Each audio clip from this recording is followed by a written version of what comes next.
இன்றைய இந்த ஜும்மாவின் மூலமாக மனிதன் தன்னை உணரும் தருணம் என்கிற ஒரு தலைப்பில் ஒரு சில விடயங்களை ஞாபகமூட்டலாம் என்று ஆசைப்படுகிறேன். அன்பு நிறைந்த அல்லாஹ்வினுடைய அடியார்களே, காரணம் என்னவென்று சொன்னால், மனிதனுடைய ஈமான் பலவீனத்திற்கு மேல் பலவீனமாகிக் கொண்டே செல்கின்றது. சில நேரங்களில் நாம் நினைக்கிறோம் நாங்கள் சரியாக பயணிக்கிறோம் என்று. ஆனால் எங்களுடைய வாழ்க்கையின் பல கட்டங்களை நாங்கள் கொஞ்சம் திரும்பி பார்த்தால் எங்களுடைய ஈமான் பலவீனத்திலும் பலவீனத்தை நோக்கி, அதல பாதாளத்தை நோக்கி நகர்ந்து கொண்டிருப்பதை பார்க்கிறோம். இபாதத்தான காரியங்கள், மனித அணுகுமுறைகள், உலகளாவிய ரீதியில் ஒரு முஸ்லிமினுடைய செயல்பாடுகள் எப்படி காணப்பட வேண்டுமோ அதற்கு மாற்றமாக நடத்தல் போன்ற இன்னொரு பல காரியங்களை நாங்கள் ஒப்பிட்டு பார்க்கிற பொழுது எங்களுடைய கடந்த கால வாழ்க்கையோடு கொஞ்சம் ஒப்பீடு செய்வோமாக இருந்தால் எங்களுடைய வாழ்க்கை ஈமானை இழந்து கொண்டு பயணிக்கிற ஒரு பாதையை நாங்கள் பார்க்கலாம். எனவே எங்களுக்கு மிக முக்கியமான ஒரு பகுதி ஒன்று தேவை என்னவென்றால், ஈமானினுடைய மெருகூட்டல். ஈமானை உறுதிப்படுத்துவதற்கு நாம் என்ன செய்யலாம்? எவ்வளவோ உபதேசங்கள் செவிமடுக்கப்பட்டிருக்கின்றன. செவிமடுக்கிற உபதேசங்களின் மூலமாக பிரயோசனம் அடைய வேண்டும் என்பதுதான் எல்லோருடைய எண்ணமும் அவாவும். ஆனாலும் துரதிஷ்டம் என்ன தெரியுமா? கேட்கிறோம், கேட்பதை நடைமுறைப்படுத்த வேண்டும் என்கிற ஆசை மிளிர்கிறது. ஆனால் அதை நடைமுறைப்படுத்துவது சிரமமாக இருக்கிறது. ஏன்? என்ன காரணம்? ஒரே பதில், ஷைத்தான் நம்மை ஆட்கொண்டு விட்டான். உண்மைதான். ஆனாலும் அந்த ஷைத்தானுக்கு நாங்கள் அடிமையானதனுடைய விளைவுதான் இவைகள் என்பதை நானும் நீங்களும் யோசிப்பது உண்மையாக இருந்தால், நாம் செய்ய வேண்டிய அடுத்த ஒரு பகுதி இருக்கிறது அல்லவா? எது? அந்த ஷைத்தானுக்கு நாம் கொடுத்த இடத்தை பறித்தெடுக்க வேண்டும். யாருக்கு கொடுக்க வேண்டுமோ அவனுக்கு கொடுக்க வேண்டும். அந்த அல்லாஹ்வுக்கு கொடுப்பதற்காக வேண்டி ஒரு முயற்சி செய்ய வேண்டும் என்றால், எம்மிடம் அளவுக்கு அதிகமாக காணப்பட வேண்டிய ஒரு பழக்கம்தான் நல்லுபதேசங்கள், ஈமானிய உபதேசங்கள், மார்க்க போதனைகள் என்றால் அவ்விடத்தில் சமூகம் அளித்து அவற்றை செவிதாழ்த்தி கேட்க வேண்டும். அவ்விடத்திலே எங்களுடைய உள்ளம், எங்களுடைய பார்வை, எங்களுடைய செவிப்புலன்கள் எல்லாம் ஒருங்கிணைந்ததாக சொல்லப்படுகிற உபதேசத்தில் எம்மை முழுமையாக ஆட்படுத்தி நாங்கள் அந்த உபதேசங்கள் செவிமடுக்கப்பட வேண்டும். முஆத் இப்னு ஜபல் ரலியல்லாஹு அன்ஹு அவர்கள் தன்னுடைய தோழர்களுக்கு சொல்லுவார்களாம், எப்படி என்றால், இஜ்லிஸ் பினா, எங்களோடு கொஞ்சம் உட்காருங்கள், நுஅ்மின் ஸாஆ, கொஞ்ச நேரம் ஈமான் கொள்வோம், கொஞ்ச நேரம் ஈமான் கொள்வோம். அப்படி என்றால் அர்த்தம் என்ன தெரியுமா?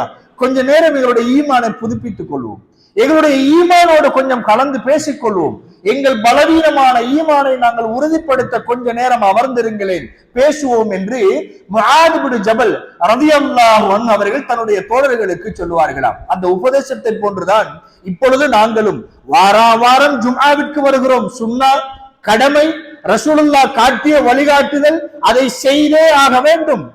ஆனாலும் வந்து செல்கிறோம், பிரயோசனத்தை காணவில்லை. காரணம், நாங்கள் இந்த உணர்வோடு அவ்விடத்தில் சமூகம் அளித்தவர்களா என்பது மிக பெரும் கேள்வியாக இருக்கிறது.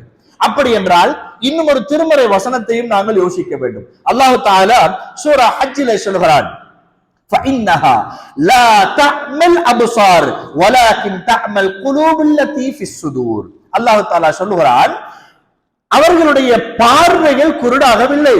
நாம் அனைவரும் நல்ல முறையில் பார்க்கக்கூடியவர்களாக இருக்கிறோம், சொல்வது கேட்கிறது, புரிந்து கொள்ளும் தன்மையில் இருக்கிறோம். அல்லாஹ் சொல்லுகிறான், அவர்களுடைய பார்வைகள் குருடாகவில்லை, மாற்றமாக அகக்கண்கள், உள்ளத்தில் புதைத்திருக்கும் இந்த உள்ளம் அவர்களுக்கு குருடாய் போனது, உள்ளம் செத்து போனது. அதனால் தான் இவர்கள் குருடர்களாக பரிணமிக்கிறார்கள் என்பதாக அல்லாஹ் தஆலா திருமறையிலே சொல்லித் தருகிற ஒரு உபதேசம் என்னையும் உங்களையும் ஒவ்வொரு கணப்பொழுதும் ஞாபகமூட்ட வேண்டும். நான் உள்ளத்தால் இறந்து போனவன் அல்ல, உள்ளம் குருடானவன் அல்ல, படைத்தவன் ரப்புக்காக என்னை அர்ப்பணிப்பதில் நான் முயற்சி செய்யக்கூடிய ஒருவனாக இருக்கிறேன். அப்படி முயற்சி செய்தால் அல்லாஹ் சொல்லுகிறான், நீங்கள் முயற்சி செய்தால் லனஹ்தியன்னஹும் சுபுலனா, எங்களுடைய வழிகளை எல்லாம் உங்களுக்கு நாங்கள் காட்டுவோம். நாம் முயற்சி செய்யவில்லை என்றால் அல்லாஹ் எமக்கு நல்வழியை காட்ட மாட்டான், நசீபாக்க மாட்டான் என்பதை முதல் உபதேசமாக நானும் நீங்களும் புரிந்து கொள்ள வேண்டும். அன்புள்ள ஈமானிய சொந்தங்களே, அதே போன்று பாருங்கள், ஒரு உதாரணம் ஒன்றின் மூலமாக விளங்கப்படுத்த முடியுமாக இருக்கிறது.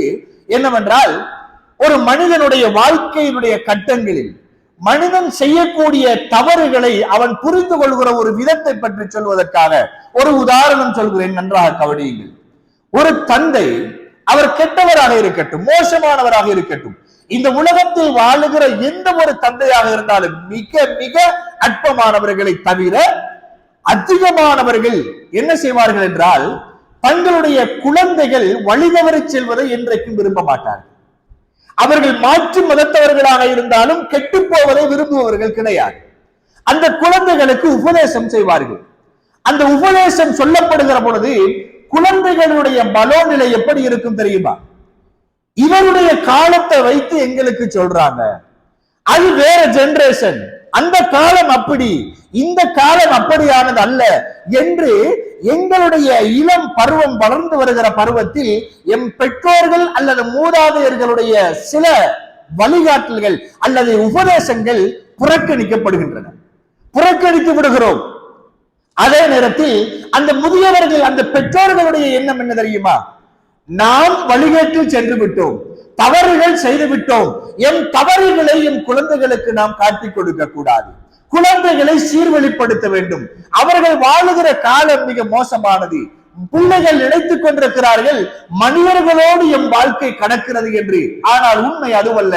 மனித வேடத்தில் இருக்கும் மிருகங்களோடு வாழ்க்கையை கழிக்கப் போகிறார்கள்.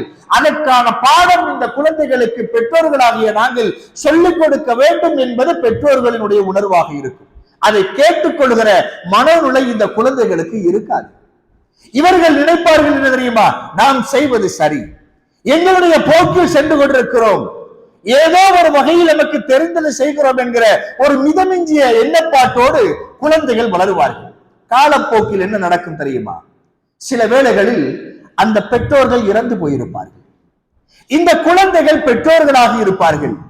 இந்த நேரம் இந்த குழந்தைகளாய் இருந்தவர்கள் பெற்றோர்களாய் மாறினார்களே, அவர்களுக்கு தோன்றும், எங்கள் பெற்றோர்கள் சொல்லித் தந்தது இதைத்தானே, என்னுடைய பெற்றோர்கள் நல்வழிப்படுத்த எடுத்த முயற்சி அதுதானே, இன்று நான் அதே முயற்சியை என் குழந்தைக்கு எடுக்க போகிறேன் என்று இவர்கள் பெற்றோராகிற பொழுது புரிந்து கொள்வார்கள். சில வேளை அவர்களின் பெற்றோர்கள் உயிரோடு இருந்தால் அதை நல்ல முறையில் கவனித்து மாறுதலை கண்டுகொள்ளலாம். அவர்கள் இல்லை என்றால் இந்த குழந்தைகள் பெற்றோர்களானார்களே, அவர்களுடைய வாழ்க்கை முழுவதும் அதை நினைத்து நினைத்து நினைத்து உள்ளம் உருகி உருகி அவர்கள் நோயாளிகளாக அல்லது ஒரு மோசமான நிலைமையை அடையக்கூடியவர்களாக மாறிவிடுவதை நாங்கள் பார்க்கிறோம். அன்புள்ள ஈமானிய சொந்தங்களே, எதற்காக நான் இந்த உதாரணத்தை சொல்கிறேன் தெரியுமா? இந்த உலக வாழ்க்கையில் இஸ்லாம் ஈமான் என்கிற ஒரு பகுதியை அப்படித்தான் நாங்கள் பார்க்க வேண்டியிருக்கிறது. பிழைகள் நடைபெறுகின்றன. இந்த பிழைகளை அண்ணன் பெருமானாருடைய வழிகாட்டுதல் என்ன சொல்கிறது, அல்லாஹ்வுடைய வழிகாட்டுதல் திருமறை வசனங்கள் என்ன சொல்லித் தருகின்றன, அவற்றை கொண்டு எப்படி என் வாழ்க்கையை நாங்கள் மாற்ற வேண்டும் என்பது உபதேசங்களாக சொல்லப்பட்டு கொண்டே இருக்கின்றன. வயதில் சிறியவர்கள் ஆளுங்களாக இருப்பார்கள், அவர்களின் உபதேசம் சென்றடைகின்றன. வயதில் மூத்தவர்கள் மிக திறமையான ஆளுங்களாக இருப்பார்கள், அவர்களுடைய உபதேசங்கள் சென்றடைகின்றன. எல்லா உபதேசங்களும் ஒரு தந்தையாய் அல்லது ஒரு வழிகாட்டியாய் இருந்து இந்த சமூகத்தில் இருக்கிற தவறுகள் களையப்பட வேண்டும் என்று வழிகாட்டப்படுகின்றன. புரிந்து கொள்கிறார்கள் இல்லை மனிதர்கள். இந்த காலத்துக்கு இது உகந்ததா? இப்படியெல்லாம் பார்த்தால் வாழ முடியாது, அது இப்படித்தான், காலத்துக்கு ஏற்ற மாதிரி நாங்க மாறிட்டு போகணும் என்ற எண்ணப்பாடுகள் அவர்களுடைய உள்ளங்களை தாக்குகிறது. அவர்கள் உணர்ந்து கொள்கிற தருணம் எது தெரியுமா? இந்த உலக வாழ்க்கையின் ஒரு கட்டத்தில் அவர்கள் உணர்வார்கள், உலகத்தை விட்டு பிரிய போகிற ஒரு கட்டத்திலும் உணர்வார்கள், உலகத்தை பிரிந்த முதல் கட்டத்திலும் உணர்வார்கள், இதன் பிறகு கட்டமே இல்லை என்று சொல்லும் மறுமையிலும் உணர்வார்கள். அன்புள்ள ஈமானிய சொந்தங்களே, நபிகள் பெருமானார் ஸல்லல்லாஹு அலைஹி வஸல்லம் அவர்கள் ஒரு அழகான செய்தியை சொல்லித் தருகிறார்கள். எப்படி என்றால், இஹ்தனிம் ஹம்சன், 5 விடயங்களை நீங்கள் சரியாக பயன்படுத்திக் கொள்ளுங்கள். இந்த 5 விடயங்களை பயன்படுத்த வேண்டும் எப்பொழுது தெரியுமா? கபுல ஹம்ஸ், இன்னும் ஒரு 5 விஷயம் வரும், அதுக்கு முன்னால உங்களுடைய 5 விடயங்களை நீங்கள் பாதுகாத்துக் கொள்ளும், நிரப்பமாக்கிக் கொள்ள வேண்டும். அதில் எந்த விதமான தேவைப்பாடுகளும் இல்லாத அளவுக்கு செல்வந்தமாக்கிக் கொள்ளுங்கள். அதில் ஒன்று என்ன தெரியுமா? நபிகள் பெருமானார் ஸல்லல்லாஹு அலைஹி வஸல்லம் அவர்கள் சொன்னார்கள், ஷபாபக் கப்ல ஹரம், உன்னுடைய இளமை பருவம், உன் முதுமை வருவதற்கு முன்னர் அதை நீ பயன்படுத்திக் கொள்ள வேண்டும். ரசூலுல்லாஹ்வுடைய இந்த வார்த்தை நமக்கு என்ன சொல்லுகிறது? இளமை காலத்தில் சிறந்த முறையில் வாழ்ந்து கொள்ளுங்கள் என்பதை மட்டுமா சொல்லித் தருகிறது? இல்லை ஈமானிய சொந்தங்களே, மனிதனுடைய ஒவ்வொரு கட்டங்களும், அவன் கடந்து செல்கிற ஒவ்வொரு பகுதிகளும் மனிதனுக்கு எதை உணர்த்துகிறது தெரியுமா? மனிதா, சிந்தித்துக்கொள், உனக்கு நீ மட்டும்தான். உனக்கு உதவியாக இருப்பவர்கள் யாரும் கிடையாது. உன்னை நீ பாதுகாத்துக் கொள்ளவில்லை என்றால் உனக்கு உதவி செய்வதற்கு இந்த உலகத்தில் ஒரு மனுவும் கிடையாது என்பதை அடிக்கடி சிந்தித்துக் கொள்ள வேண்டும் என்பதற்காக ரசூலுல்லாஹ் சொன்ன மிக பெரும் போதனை அது. உன்னுடைய இளமை பருவத்தை நீ முதுமைக்கு முன்னர் பயன்படுத்திக் கொள். யோசித்து பாருங்களேன், நாம் எல்லாம் இளைஞர்கள் என்கிற ஒரு ஆணவத்தில் கூத்தாடுகிறவர்களை பார்க்கிறோம். அந்த இளமை என்பது எவ்வளவு காலம் மிளிரும், எவ்வளவு காலம் காணப்படும்? அது முதுமையாய் மாறிவிட்டால் நடக்கிற நிகழ்வுகளை யோசித்து பாருங்களேன். தொழுகைக்காக எண்ணுவது கூட கஷ்டமான ஒரு சூழல், ஜமாஅத்துக்கு வருவது சிரமமான ஒரு நேரம், ஒரு மனிதனால் கூதலை தாங்கிக் கொள்ள முடியாது, மலசலம் சரியாக செல்லு கொள்ள முடியாது, அதை சுத்தம் செய்ய முடியாத நிலைமை, சுத்தத்தை தானாக சுத்தம் செய்து கொள்ள முடியாத நிலைமைகள், எவ்வளவு கஷ்டப்படுகிற வயோதிபர்களை நாங்கள் பார்க்கிறோம். அல்லாஹ்வின் தூதர் சொன்னார்கள், இந்த நிலைமைக்கு முன்னர் உன்னுடைய இளமையை நீ பயன்படுத்திக் கொள் என்று சொல்லுகிறார்கள் என்றால், உன்னுடைய வணக்க வழிபாடுகளில் ஒரு முதியவர் தூங்குகிறார், அவர் இரவு முழுவதும் விழித்திருப்பார். காரணம், அவருடைய உடலினுடைய வருத்தம் அவரை தூங்க விடாது. அந்த நேரத்தில் அவரால் எழுந்து ஒரு 2 ரக்காத்துகள் தொழ வேண்டும் என்கிற ஒரு எண்ணத்தை அவர்கள் எடுப்பது கூட சிரமம், கஷ்டம். முழித்திருப்பார்கள், தொழ முடியாது. இளைஞனே, அந்த நிலை வந்து விட்டால் உன்னால் செய்து கொள்ள முடியாது அல்லவா? இந்த இளம் பருவத்தில் உன்னால் முடியாதது இல்லை, நீ அதை முயற்சி செய்து பார்த்திருக்கிறாயா? அல்லாஹ் குர்ஆனில் சொல்லுகிறான், என்னுடைய அடியார்களில் அதிகமானவர்கள் நன்றி கெட்டவர்களாக இருக்கிறார்கள். கலீலும் மின் இபாதிய ஷக்கூர், நன்றி செலுத்தக்கூடியவர்கள் மிக சொற்பமானவர்கள். நீங்கள் ஒவ்வொருவரும் அல்லாஹ்வுக்கு நன்றி உள்ளவர்களா? கேட்டு பார்த்திருக்கிறோமா? ஆம் என்கிற ஒரு பதில் இருந்தால் நாம் அல்லாஹ்வுக்கு நன்றியோடு நடந்த ஒரு சந்தர்ப்பத்தை எண்ணி பாருங்களேன். எத்தனை சந்தர்ப்பங்களில் நாம் இறைவனுக்கு நன்றியுள்ளவராய் நடந்திருக்கிறோம். நாம் எதை நன்றியுள்ளவர்களாய் பார்க்கிறோம்? ரசூல் ஸல்லல்லாஹு அலைஹி வஸல்லம் அவர்கள் சொன்ன நன்றியுடைய பகுதி என்ன தெரியுமா? கால் கடுக்க நின்று வணங்குதலை நான் நன்றியுள்ள அடியானாய் இருக்க வேண்டாமா என்று கேட்டார்கள். நாம் அந்த நஃபீலை ஒரு பகுதியில் வைப்போமே, வேண்டாம் என்று சொல்லவில்லை, ஒரு பகுதியில் வைப்போம். ஃபர்லின் மூலமாக என் நன்றியை தெரிவித்தவர்கள் எத்தனை பேர்கள்? பேசுகிற நானா? கேட்கிற யார்? அன்புள்ள ஈமானிய சொந்தங்களே, ரசூலுல்லாஹ் சொல்லுகிறார்கள், ஸஹ்ஹதக் கப்ல ஸகமி, உன் நோய் வரும், அந்த நோய்க்கு முன்னர் உள்ள உன்னுடைய ஆரோக்கியத்தை பயன்படுத்திக் கொள். ஆரோக்கியமான காலத்தில் அல்லாஹ்வுக்கு செய்ய வேண்டிய கடமைகளில் குறை செய்வதாக நாம் வாழ்ந்துவிடக் கூடாது. அன்புள்ள ஈமானிய சொந்தங்களே, ரசூல் ஸல்லல்லாஹு அலைஹி வஸல்லம் இந்த பதில் என்ன சொல்லித் தருகிறது? நீ நோயாளியாக இருப்பாய். நோயாளியாக இருக்கிற பொழுது நாம் எண்ணிவிட வேண்டாம், ஆறுதலுக்கு மருந்துகள் இருக்கின்றன, உதவுவதற்கு பிள்ளைகள் இருப்பார்கள், அல்லது மனைவி அல்லது கணவர் இருப்பார், பெற்றோர்கள் இருப்பார்கள் என்று எண்ணிவிட வேண்டாம். யார் எதை செய்தாலும் என் நோய்க்கான நிவாரணத்தையோ அல்லது நோயின் வலியையோ யாராலும் புரிந்து கொள்ள முடியாது. அது என்னால் மாத்திரமே புரிந்து கொள்ள முடியும். ஒரு தந்தை மிக சுகையினமுட்டு படுத்த படுக்கையாக இருக்கிறார், அவரை அரவணைப்பதற்கு குழந்தைகள் இருக்கிறார்கள், தூக்கிச் செல்ல குழந்தைகள் இருப்பார்கள், உணவூட்டிவிட குழந்தைகள் இருப்பார்கள், அவரை நீராட்டிவிட குழந்தைகள் இருப்பார்கள். ஆனால் அவர்கள் செய்கிற ஒவ்வொரு காரியத்திலும் வருகிற வலி, அந்த உடலினுடைய அசௌகரியத்தை அவர்களால் சொல்லவும் முடியாது, புரிந்து கொள்ளும் தருணத்தில் குழந்தைகளும் கிடையாது. அந்த வலி அவர்களுக்கு மட்டுமே உரித்தானது. அந்த நோய் வருவதற்கு முன்னர் உன்னுடைய ஆரோக்கியத்தை நீ பயன்படுத்திக் கொள். எமக்கு புரியாது, ஒரு மிக பெரும் கட்டடத்திலேயும் கைகள் அடிபட்டாலும் கூட அதை சர்வ சாதாரணமாக தட்டிவிட்டு செல்லலாம், வழி இல்லை என்று.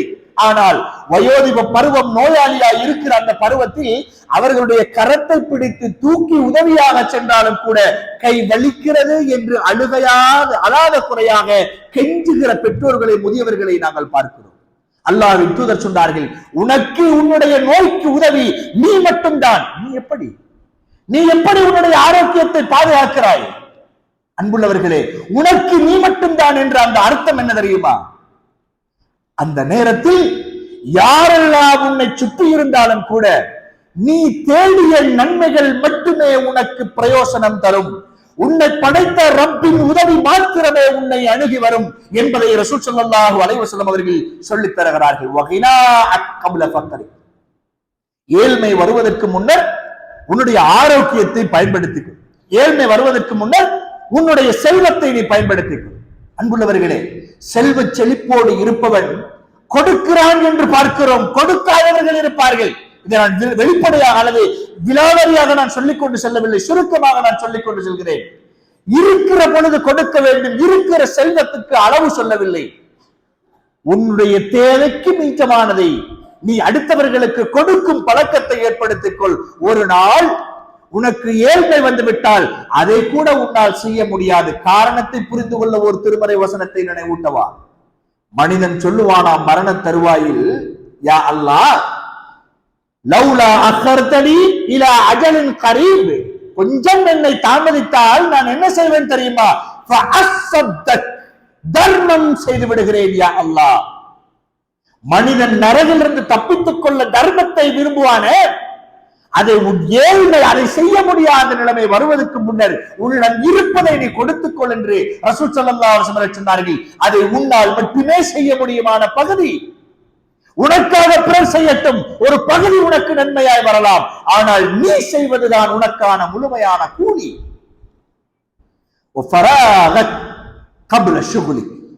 வேலை வருவதற்கு முன்னர் உன்னுடைய ஓய்வை பயன்படுத்திக் கொள். அதில் நாம் முழுமையாக ஜீரோ, அதை பயன்படுத்துவதே கிடையாது. நாம் என்ன செய்கிறோம் தெரியுமா? புரிந்து கொள்வதற்காக சொல்கிறேன், எல்லோருக்கும் தெரியும். ஒரு நாள் விடுமுறை என்று சொன்னால் அந்த விடுமுறை நாளில் ஓய்வெடுப்பதை மட்டுமே நாங்கள் கையொன்றிருக்கிறோம், அதை மட்டுமே பயன்படுத்துகிறோம். வேலை நேரத்தில் டவுன்ல இருக்கிறோம், சில நேரம் பள்ளிக்கு வரலாம், சில நேரம் கடைகளில் வேலை செய்பவர்கள் பள்ளிக்கு போய் வாரோம் என்பதை கூட ஒரு ஓய்வாக யோசிக்கலாம். ஆனால் ஓய்வு எடுத்துக்கொண்டு வீட்டில் இருக்கிற பொழுது அதை பள்ளி வாயிலுக்கு வர வேண்டும் என்கிற உணர்வு வந்தவர்கள் மிக மிக அரிது. நாம் பயன்படுத்துகிறோம் என்ன தெரியுமா? என் வேலையை கொஞ்சம் கட் பண்றதுக்கு எடுக்க பார்க்கிறோம், அந்த நேரத்தில் அல்லாஹ்வை நிறைவுபடுத்த பார்க்கிறோம். அன்புள்ளவர்களே, ஓய்வாய் இருக்கிற தருணத்தில் இறைவன் நினைக்கப்படுவதற்காக நாங்கள் நேரம் ஒதுக்க வேண்டும் என்பதையும் புரிந்து கொள்ள வேண்டும். உன் மரணத்துக்கு முன்னருடைய உன்னுடைய வாழ்க்கை, மரணம் வந்துவிட்டால் உனக்கு உதவுவதற்கு யாரால் முடியும்? அல்லாஹ் திருமறையிலே சொல்லித் தருகிறார், கால்களோடு பின்னிக்கொள்ள, அவர்களுடைய நெஞ்ச பகுதிகள் பதவளைக்க ஆரம்பிக்க, தொண்டையில் அவர்களுடைய குரல் வடைகள் அவர்களுடைய தொண்டை குழி பதைப்பதைக்கிற நேரம், உயிர் பிரிய போகிற தருணம், உறவுகள் சூழ்ந்திருந்து காப்பாற்ற எத்தனிப்பார்கள். ஆனால் படுத்திருக்கும் இந்த மனிதனுக்கு தான் தெரியும் என் முடிவு வந்துவிட்டது என்று. இவர்கள் காப்பாற்ற மண் ராக்கு ஓதி பார்ப்பவன், வைத்தியம் செய்பவன் யார் என்பதை அலைந்து திரிந்து தேடுவான். ஆனால் இவனுக்கு தெரியும் நீ என்ன செய்தும் பிரயோசனம் இல்லை. கூறவே நான் அடுத்த பயணத்துக்கு தயாராகிவிட்டேன், இப்பொழுது நான் அவரோடு உரையாடி கொண்டிருக்கிறேன். இந்த ஜனாசாவாக போகிற மனிதனுக்கு தெரியும் வந்திருப்பவர் யார். நல்லவராக இருந்தால் வந்திருப்பவரை பார்த்து சந்தோஷம் அடைந்து பூரிப்பாக இருக்க போகிறான். அல்லாஹ் பாதுகாக்க வேண்டும். ஒரு துர்ப்பாக்கியசாலியாக இருந்தால், ஒரு மோசமான மனிதனாக இருந்தால் அவன் நிலைமை என்ன? அவன் என்ன சொல்லி அலறுவான்? அவன் என்ன சொல்லி கதறுவான்? அவனுடைய நிலைமையை அல்லாஹ்விடம் மண்டியிடுவானே, அவனுக்கு ஏதாவது பிரயோசனம் கிடைக்குமா? அல்லாஹ் தஆலா குர்ஆனிலே எப்படி சொல்லி தருகிறான் பாருங்கள். சூரா முஃமினூனுடைய 99வது வசனத்திலே, ஹத்தா இதா ஜாஅ அஹதஹுமுல் மௌத், அவர்களுக்கு மரணம் வந்துவிட்டது என்று சொன்னால், கால ரப்பிர்ஜிஊன், யா அல்லாஹ் என்னை கொஞ்சம் திருப்பி அனுப்பு, என்னை கொஞ்சம் விட்டு வை, லஅல்லி யஅமலு ஸாலிஹன் ஃபீமா தரக், இவ்வளவு நாள நான் செய்யாம விட்டு நலவுகள் இருக்கிறேன், அதை செஞ்சுட்டு வந்துடுறேன், அல்லாஹ் என்னை கொஞ்சம் தாமதப்படுத்தி ரப்பிர்ஜிஊன், திருப்பி அனுப்பிடியா அல்லாஹ். மனிதன் கதறுவான், அல்லாஹ்விடம் கெஞ்சுவான். அல்லாஹ் என்ன தெரியுமா சொல்லுவானாம்? கல்லா, அப்படி இல்ல, இன்னஹா கலிமத்துன் ஹுவ காயிலுஹா, நீ சும்மா வாயால சொல்ற வார்த்தை, நீ உண்மையில் அப்படிப்பட்டவன் அல்ல. வல்லாஹு ஹபீரும் பிமா தஅமலூன், நீங்க என்ன செய்றீங்கன்றது எல்லாம் அல்லாஹ்க்கு தெரியும். நீ இப்ப தப்புறதுக்காக சொல்ற வார்த்தை என்பதையும் அல்லாஹ் சொல்லித் தருகிறான். எப்படி தெரியுமா? மரண வேளையில் மனிதன் சொல்லுவானால், என்னை அனுப்பு, நான் செய்யாம விட்ட நலவுகளை செய்து வர்றேன் என்று. அல்லாஹ் சொல்லுவானால், இல்லை, இன்னஹா கலிமத்துன் காயிலுஹா, கலிமத்துன் ஹுவ காயிலுஹா, அது சும்மா வெறும் வாய் வார்த்தை, அவன் உண்மையாக சொன்ன வார்த்தைகள் கிடையாது என்பதாக அல்லாஹ் சொல்லுகிற இந்த வசனத்தை நபி அல்லாஹ் தஆலா திருமறையிலே சொல்லித் தருவதை நாங்கள் பார்க்கிறோம். அன்பு நிறைந்த அல்லாஹ்வினுடைய அடியார்களே, அருமை உறவுகளே, யோசித்து பாருங்கள். மனிதன் புரிகிறான், கஷ்டமான சூழ்நிலைகளில் இந்த உலகத்தில் துன்பங்களை அனுபவிக்கிற பொழுது யாரும் இல்லை என்ற ஒரு கட்டம் பெறுமா. அந்த நேரத்தில் அவன் புரிவான், எனக்கு உதவியாளன் அல்லாஹ் தான் என்று. மரண வேளையில் அவனால் புரிந்து கொள்ள முடிகிறது, இந்த நேரத்தில் யாரும் கைதர முடியாது, அல்லாஹ் தான் என்னை காப்பாற்ற வேண்டும் என்று. மரணித்து விட்டானா, இவனை மண்ணறையில் அடக்கம் செய்யப்படும். மண்ணறைக்கு எடுத்து சென்றவுடன் மண்ணறையில் வைக்கப்பட்டதன் பிறகு அவனுக்கான கேள்விகள் ஆரம்பிக்கும், வினா தொடுக்க ஆரம்பிப்பார்கள். 2 மலக்குமார்கள் வருவார்கள். புகாரி, முஸ்லிம் போன்ற ஹதீஸ் கிரந்தங்கள்ல வரக்கூடிய செய்தி. அவனை எழுப்பி உட்கார வைத்து அவனிடம் கேள்வி மேல் கேள்வி தொடுப்பார்கள். உன்னுடைய ரப்பு யார், உன்னுடைய நபி யார், உன்னுடைய மார்க்கம் என்ன, அவனுக்கு கேட்கப்பட போகிறது. இந்த மனிதன் பதில் சொல்லுவான், நல்லவனாக இருந்தால், அல்லாஹ்வின் உண்மையான அடியானாக வாழ்ந்து விட்டால். அந்த அடியான் யார் தெரியுமா? இந்த உலகத்தில் நேரத்திற்கு தொழுதவன், நோன்பை சரியாய் நோற்றவன், தர்மம் செய்து சொல்லி காட்டாதவன், பிறருக்காக தர்மம் செய்யாதவன், வசதி இருந்த பொழுது ஹஜ்ஜை செய்து கொண்டவன், ஆரோக்கியத்தை சரியாய் பயன்படுத்தியவன், இணை வைப்பிலிருந்தும் தூரமாய் இருந்தவன், அல்லாஹ்வுக்காய் அஞ்சி ஒழுகி வாழ்ந்தவன், உபதேசங்களில் பிரயோசனம் கண்டவன், அப்பேற்பட்ட மனிதன் அங்கே தப்பித்துக் கொள்வான், சரியாக பதிலளிப்பான். ஒரு பாவி அந்த நேரம் எழுப்பி உட்கார வைக்கப்பட்டு வினா தொடுத்தால் அவன் எனக்கு தெரியாதே, எனக்கு தெரியாதே என்று சொல்வான். அன்புள்ள ஈமானிய சொந்தங்களே, ரசூல் ஸல்லல்லாஹு அலைஹி வஸல்லம் அவர்கள் சொல்லித் தருகிற இந்த வசனத்தை பாருங்கள், வார்த்தை பிரயோகத்தை. அவன் சொல்லிவிட்டு அவன் சொல்லுகிற ஒரு வார்த்தை என்ன தெரியுமா? லா தரைத்து வலா தலைத். சொன்னவங்களை கேட்டு நடக்கவும் இல்லை, சொன்னதை பின்பற்றவில்லை. வலா தலைத், நான் படித்து பார்க்கவும் இல்லை, குர்ஆனை ஓதி பார்க்கவும் இல்லை. அன்புள்ள ஈமானிய சொந்தங்களே, எங்கே புரிகிறான் தெரியுமா? தான் விட்ட தவறை அவன் புரிந்து கொள்கிறான். மண்ணறையில் வைத்து வினா தொடுத்த பொழுது அவன் யோசிக்கிறான், நான் படிக்கவில்லையே, குர்ஆனை படித்து பார்க்கவில்லையே, சரியென சொன்னவர்களை கூட நான் பின்பற்றவில்லையே, எல்லாவற்றையும் விட்டுவிட்டு நான் இப்பொழுது கை சேதமான ஒரு நிலைமைக்கு வந்து விட்டேனே என்று மண்ணறையில் வைக்கப்பட்டதன் பிறகு இந்த மனிதன் உணர்கிறான். பிரயோசனம் உண்டா? இது மாத்திரமல்ல, இந்த மனிதன் அதன் பிறகு தண்டனைகளை அனுபவிக்க போகிறான். மறுமையில் எழுப்பப்படுவான். மறுமையில் எழுப்பப்பட்டதன் பிறகு இந்த மனிதனுடைய நிலைமைகளை பற்றி குர்ஆன் சொல்லித் தருகிறது. ஈமானிய சொந்தங்களே, எப்படியெல்லாம் சொல்லித் தருகிறது பாருங்கள். ஒரு மனிதனுக்கு ஒரு கடுமையான கோபம் அல்லது கவலை, ஒரு ஆதங்கம், ஆத்திரம் வந்தால் மனிதர்கள் அதிகமானவர்களை நம்ம பார்க்கலாம், இந்த விரலை கடிப்பாங்க. ஒரு விரலை கடிப்பார்கள். அந்த கோபத்தை காட்டிக் கொள்வதற்கு வேற வழி இல்லாமல் விரல் கடிக்கக்கூடிய பழக்கம் உள்ளவர்கள் இருக்கிறார்கள். மறுமை நாளில் பாவிகளை பற்றி அல்லாஹ் சொல்லுகிற பொழுது சொல்கிறான், அநியாயக்காரர்கள் தன்னுடைய 2 கைகளையும் கடித்துக் கொண்டிருப்பார்கள். 2 கையையும் கடிப்பார்கள். யகூல், என்ன சொல்லுவாங்க தெரியுமா? யா லைதனி இத்தகத்து மஅர் ரசூலி சபீலா. ரசூல் ஸல்லல்லாஹு அலைஹி வஸல்லம் தூதரோடு உள்ள சரியான வழியை நான் எடுத்திருக்க வேண்டுமே, நான் எடுக்காமல் விட்டுவிட்டேனே என்று. அப்பொழுது அவன் புலம்புவான், நான் நபியை பின்பற்றி இருக்க வேண்டுமே என்று. உலக வாழ்க்கைக்கான வழி அவரிடம் தான் இருக்கிறது என்பதை புரிந்து கொள்கிறான். அந்த இடத்தில் பிரயோசனம் உண்டா? இல்லை, பிரயோசனம் கிடையாது. இன்னும் சொல்லுவானாம், யா வைலதா லைத்தனி லம்மத்தஹித் ஃபுலானன் ஹலீலா. இந்த மக்களை நான் எடுத்திருக்காமல் இருந்திருக்கணுமே நண்பனா, இவர்களுடன் நேசம் கொண்டிருக்க கூடாது, இவர்கள் சொன்னதை கேட்டிருக்க கூடாது. ஈமானிய சொந்தங்களே, மனிதன் இந்த உலகத்தில் வாழுவதற்கு சிந்தனையை அல்லாஹ் தந்திருக்கிறான். சிந்தித்து பார் என்று உணர்த்துகிறான். வாசித்து படித்து புரிந்து கொள் என்பதை சொல்லித் தருகிறான். உன்னுடைய அல்லாஹ்வின் இயற்கைகளை பார்க்க சொல்கிறான், சிந்திக்க சொல்கிறான். கற்பனையோடு இந்த உலகத்தில் அல்லாஹ்வை பற்றிய கற்பனையோடு உன்னுடைய வாழ்க்கையை கழி என்று சொல்கிறான். அந்த நினைவூட்டலோடு உன்னுடைய வாழ்க்கையை கணிக்க சொல்கிறான். யோசிக்காமல் இருந்துவிட்டு மறுமையில் அவன் கை செய்தப்படுவதில் அனுபவமும் பிரயோசனம் கிடையாது. இப்ப சொல்லுவானாம், லக்கது அவல்லனி அனி ذிக்ரி பஅத இத் ஜாஅனி.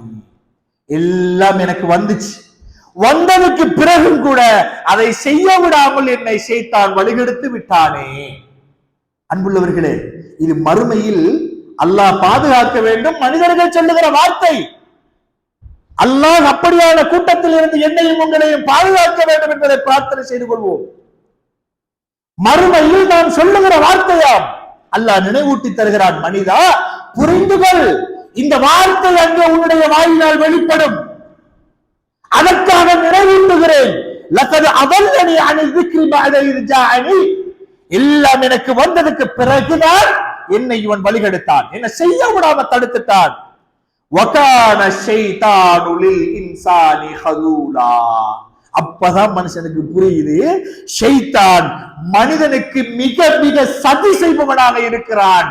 அன்புள்ளவர்களை, இதைத்தானே அல்லாஹ் உலக வாழ்க்கையில் நாம் வாழுகிற பொழுது சொல்லித் தருகிறான். ஷைத்தான் எதிரி, ஷைத்தான் சதிகாரன், ஷைத்தான் வழிகெடுப்பான், ஷைத்தான் உங்கள் இரத்த நாளங்களில் ஓடித் திரிகிறான்.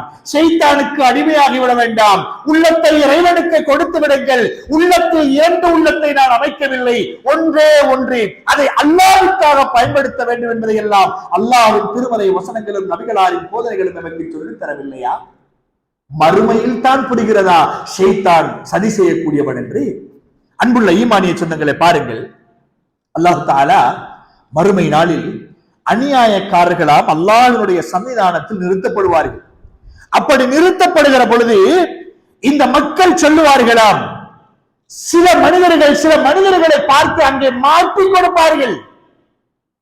இன்னார்கள் அல்லாஹ் தஆலா குர்ஆன்ல சொல்லுகிறான், எப்படி என்றால், யகூலுல் லதீன இஸ்தல்ஃபூ லில் லதீன இஸ்தக்பரு லௌலா அன்தும் லகுன்னா முஃமினீன்.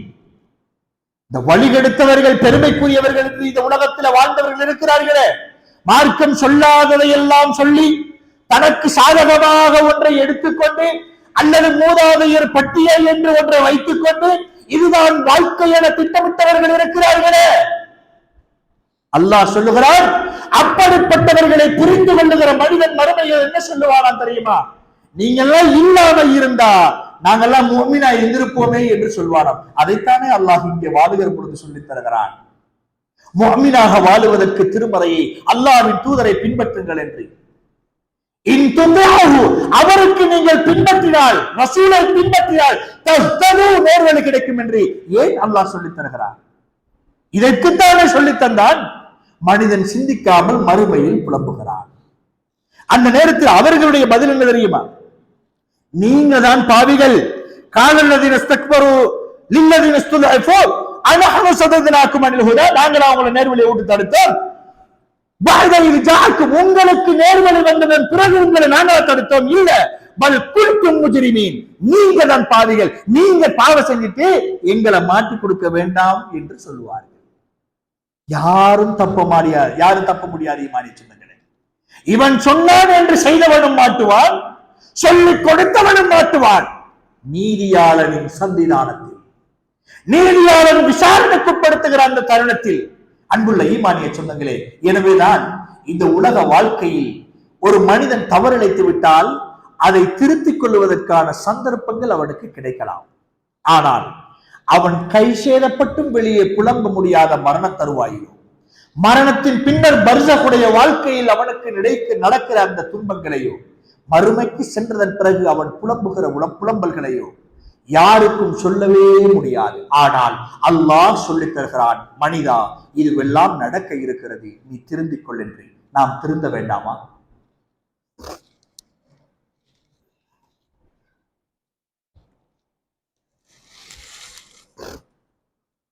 அல்ஹம்துலில்லாஹ் வஸ்ஸலாத்து வஸ்ஸலாமு அலா ரசூலில்லாஹ் முஹம்மது இப்னு அப்துல்லாஹி ஸல்லல்லாஹு அலைஹி வஸல்லம். அம்மா பாத். அன்புள்ள ஈமானிய சொந்தங்களே, அல்லாஹ்வுடைய அடியார்களே, மறுமை நாளில் மனிதர்கள் தம்முடைய இந்த உலக வாழ்க்கையில் விட்ட தவறுகளை அவர்கள் யோசித்துக் கொண்டு அல்லாஹ்விடம் முறையிட ஆரம்பிப்பார்கள். அல்லாஹ்விடம் முறையிட ஆரம்பிக்கிற அந்த தருணங்களை பற்றி அல்லாஹு தஆலா குர்ஆனிலே சொல்லித் தருகிறான். சூரா காஃபிர் 11வது வசனத்தில் அல்லாஹு தஆலா சொல்லுகிறான், காலு, இந்த மக்கள் சொல்லுவார்களாம், ரப்பனா, எங்களுடைய ரப்பே, அமத்தஸ்னத்தைனி வ அஹ்யைதனஸ்னத்தைன், 2 முறை மரணிக்க செய்து 2 முறை உயிர்ப்பித்தாய் யா அல்லாஹ். தூங்கி எழுந்தோம், மரணித்து விட்டோம், மஹ்ஷருக்கு எழுப்பி விட்டோம். இந்த 2 மரணம் 2 வாழ்க்கையை நமக்கு தந்துட்டாய், எழுப்பிட்டாய் யா அல்லாஹ். அப்படி சொல்லிட்டு மனிதன் சொல்லுவானாம், ஃபஅதரஃப்னா பிதுனூபினா, யா அல்லாஹ், இப்ப எங்களுக்கு எங்கட பாவங்கள் எல்லாம் புரியுது யா அல்லாஹ், நாங்க என்ன செஞ்சோம் என்பது எங்களுக்கு தெரியுது யா அல்லாஹ். ஃபஹல் இலா குரூஜின் மின் சபீல், யா அல்லாஹ், எங்களுக்கு இப்ப தெரியுது நாங்க என்ன பாவம் செஞ்சிட்டு இருந்தோம், இங்கிருந்து தப்பி போறதுக்கு ஏதாவது வழி இருக்கா யா அல்லாஹ்.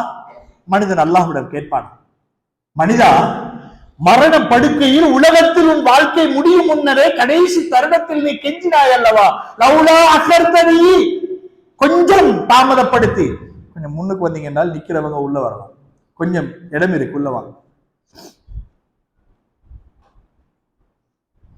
லௌலா அஹர்தனி, தாமதப்படுத்தினால் என்கிற உன்னுடைய வார்த்தைக்கே மதிப்பளிக்கப்படவில்லை, உன் அஜல் முடிந்து விட்டது. லா யஸ்தக்திமூன ஸாஅத, உங்களுக்கு முற்படுத்தப்படவும் மாட்டாது ஒரு துளி அளவு, அல்லது பிற்படுத்தப்படவும் மாட்டாது. இதா ஜா அஜல், நேரம் வந்து விட்டது என்று சொன்னார். அப்படிப்பட்ட நேரத்தில் உனக்கு அவகாசம் அளிக்கப்படவில்லை.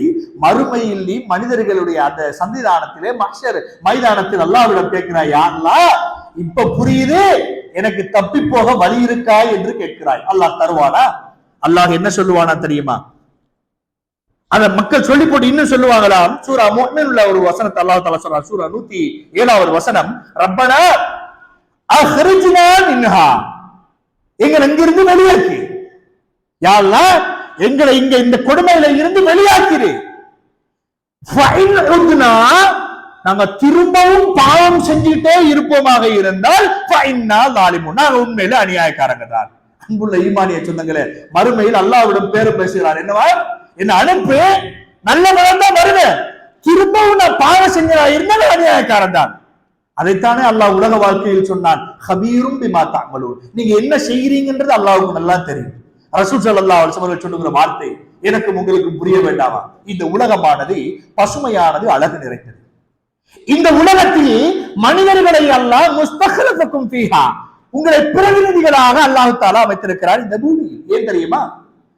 நீங்கள் என்ன செய்கிறீர்கள் என்பதை, வயங்குரு மாதா தஅமலூன், நீங்க என்ன செய்கிறீர்கள் என்பதை அல்லாஹ் பார்த்து கொண்டிருக்கிறார்.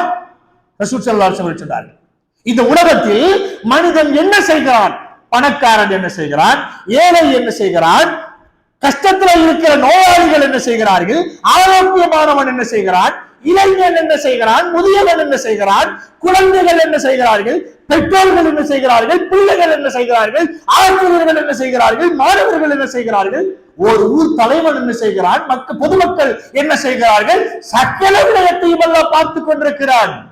சகல விதத்திலும் இந்த உலகத்தில் படைப்பிடங்களை படைத்து ஒவ்வொருவரும் என்ன செய்கிறார்கள் என்பதை உற்று நோக்கிக் கொண்டிருக்கிறார் அல்லாஹ். அதை ரசூலுல்லாஹ் சொல்லி தந்தார்கள். அல்லாஹ் பார்க்கிறத மறந்து இந்த உலகம் பசுமையாக இருக்கிறது என்று மனிதன் ஓடித் தருகிறான். ஆனால் உன்னை இந்த உலகத்தின் பசுமையை ரசிப்பதற்காக அல்லாஹ் ஆக்கவில்லை, மாற்றமாக வணங்குவதற்காக அனுப்பினார்.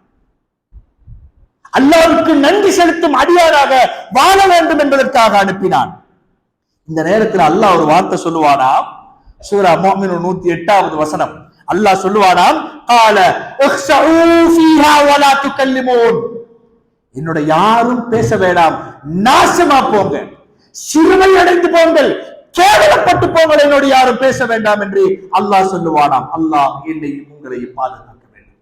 ஈமானிய சொந்தங்களே, மறுமையில் தப்புவதற்கு வழியுண்டா என்று கேட்க, நான் திரும்பி நல்லவனாத்தான் வருவேன், இல்லாட்டி அநியாயக்காரன் என்று சொல்ல அல்லாஹ் சொல்லுவானாம், பேசக்கூடாது. வலா துகல்லிமூன், என்னோட யாரும் பேசாதீங்க. கேவலப்பட்டு போய்விடுங்கள் என்று அல்லாஹ்வின் சாபத்தை கோபத்தை பெற்றுக் கொள்ளக்கூடிய அடியார்களாக மறுமையில் திகழ்வார்கள் என்கிற ஒரு எச்சரிக்கையை அல்லாஹ் இந்த திருமறையிலே எமக்கு சொல்லி தந்து கொண்டிருக்கிறான். பாவம் நானும் நீங்களும். ஏன் தெரியுமா? நாம் தான் அதை படித்தவர்கள் கிடையாது, அதை வாசித்தவர்கள் கிடையாது.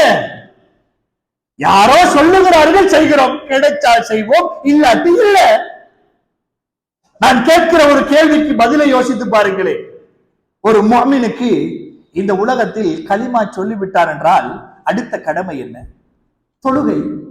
எல்லோருக்கும் தெரியும். இது ஒரு புதுசா? ஒரு நாளைக்கு எத்தனை ரக்காத்து எத்தனை வக்து தொழணும்? 5 வக்து. இது புதுசா இல்லையே, எல்லாருக்குமே தெரியும். அன்புள்ளவர்களே, நாம் ஆரம்பத்தை படித்து விட்டோம், முடிவு. தொழுகை என்றால் என்ன? தொழுகையில் நாம் என்ன செய்ய வேண்டும்? எப்படி தொழ வேண்டும்? என்னென்ன வழிமுறைகள் இருக்கின்றன? ரசூலுல்லாஹ் காட்டிய அமைப்பு தான் என்ன? அது இல்லாவிட்டால் என் முடிவுதான் என்ன? மறுமையில் சுருட்டு வீசப்படும் தொழுகையா அல்லது அங்கீகரிக்கப்படும் தொழுகையா? நன்மைகளை ஏராளமாக அள்ளித்தரக்கூடிய தொழுகையா?